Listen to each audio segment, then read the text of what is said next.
I'm Scott Allen Miller. It's the 27th of May, 2023. This is my vlog of daily life living in Leon, Nicaragua.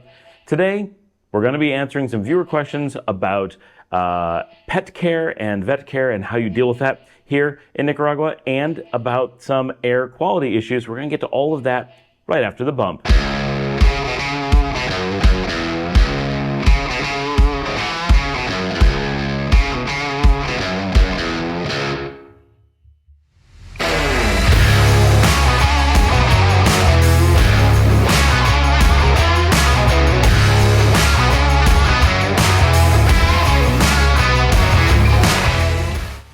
Okay, so I apologize, we're back in the office today, and this is because we had technical difficulties. I actually did an amazing video that we have coming up now for tomorrow. It was supposed to be today, with Laguna de Apoyo, the crater lake, for the first time in a year and a half, doing furniture shopping in Mazatepe, checking out the new Malecon in Granada, and some really cool stuff. And I got it all uploaded, and then we had a major storm and the internet speeds have dropped way down, and I can't download them again in time, and I don't have local copies of them. So it is currently 3 a.m. and I am doing an emergency recording because this is supposed to be live for you at 7 a.m. So I have extremely little time to edit, upload, and have it processed. There's no way it'll be fully processed by the time you see it first thing in the morning. You will see it in 1080p, and if you wait, it'll be 4K later. Not that it matters because I'm filming in here, but that's what it's going to be, and I'm sorry. But I do have some viewer questions that I'm going to answer today, so that works out okay, but it's not the order of things that I wanted to do, so I'm sorry. I do want to note that with my kids, now we've really gotten them into going out a lot, and they're starting to get really excited. One of the things that we're doing is going to Dr. Coffee in Sutiaba on a regular basis. They love it. They go get frappes, and they get omelets, and they get tres leches, and we hang out, and it's become a place for us. Literally, we go and hang out and talk for hours over coffee. It is the coolest thing that this is now what my daughters do with me, and they'll be like, when are you getting home? Can we go to Dr. Coffee and hang out? And sometimes we go to another coffee place, and try new ones, but they really like our local one, which is great. It's here in Sutiaba, and I think you're gonna hear it. It sounds like a duck in the background. I have no idea what kind of bird this is, but it is so loud, and it's right outside my window.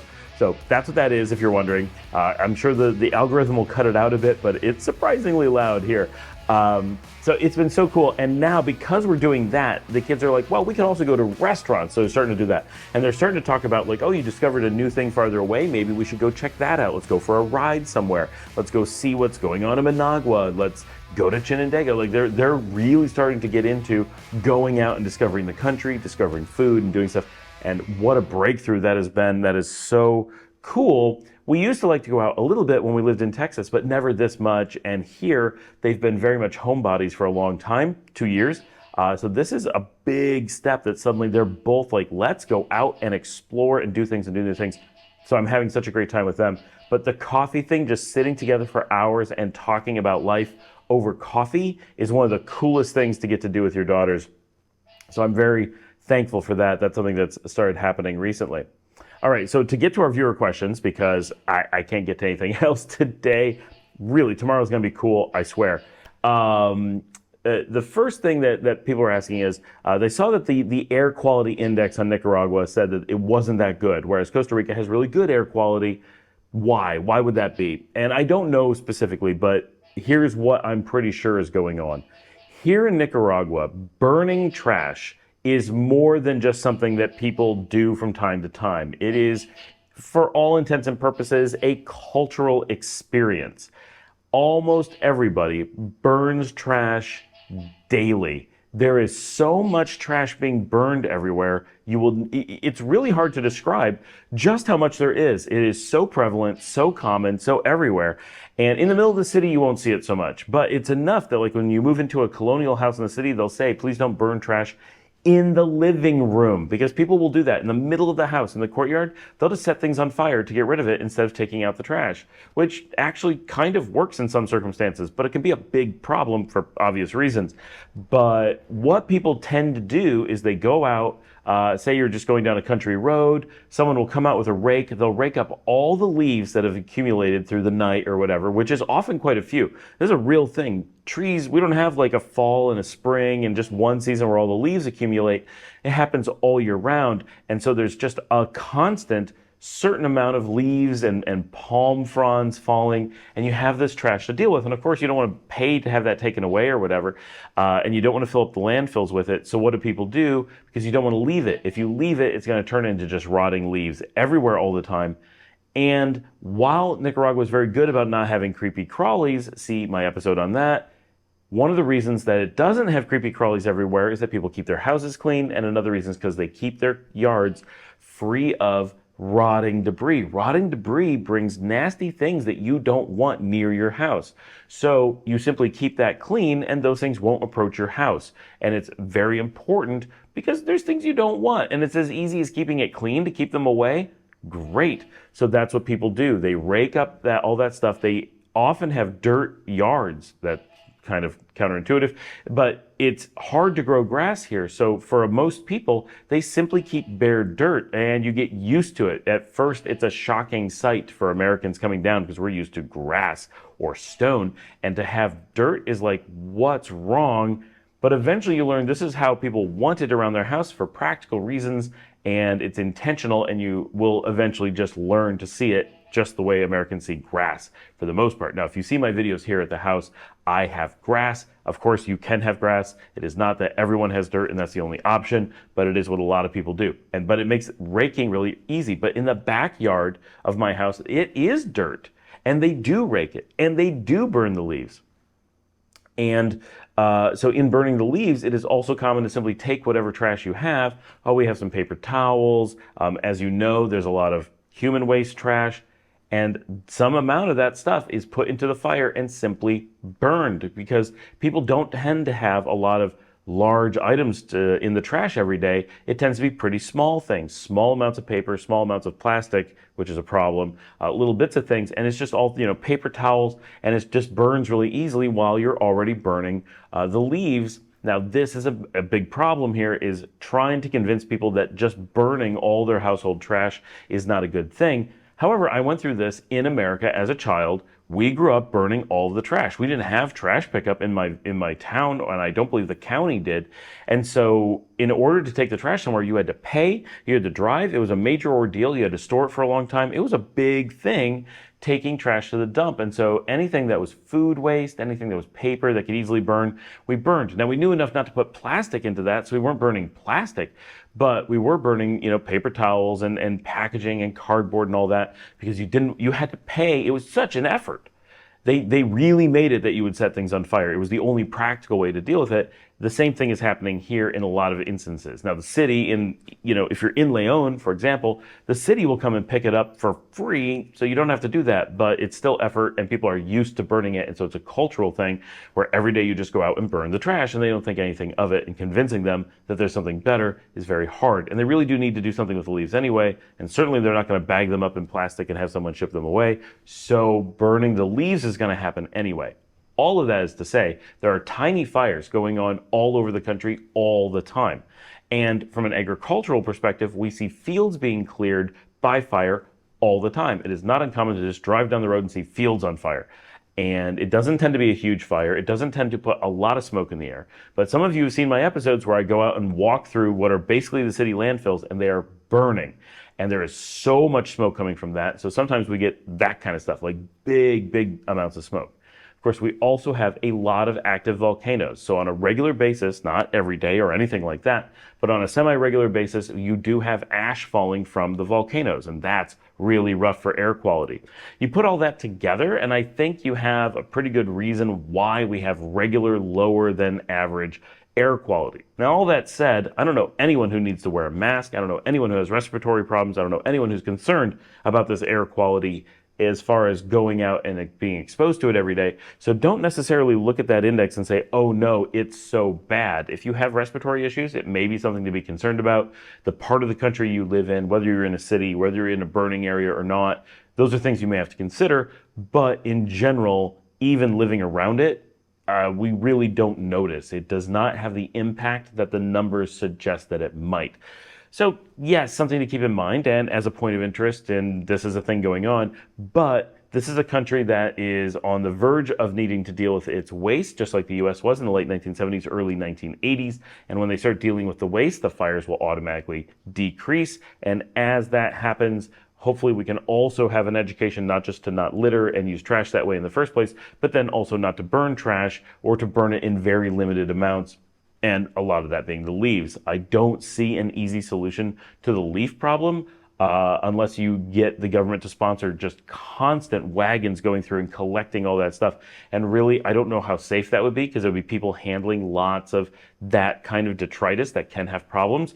So raking it and burning it may remain the issue. But if you take it down to just leaves and like sticks being burned, may not be too bad. So that's my hope, at least in the near term, that we can move towards that and hopefully some programs start getting going. We are seeing some cities put in like recycling. We're starting to see ones put in education programs about littering. That stuff is happening, but it's slow, and you're talking about a big cultural change.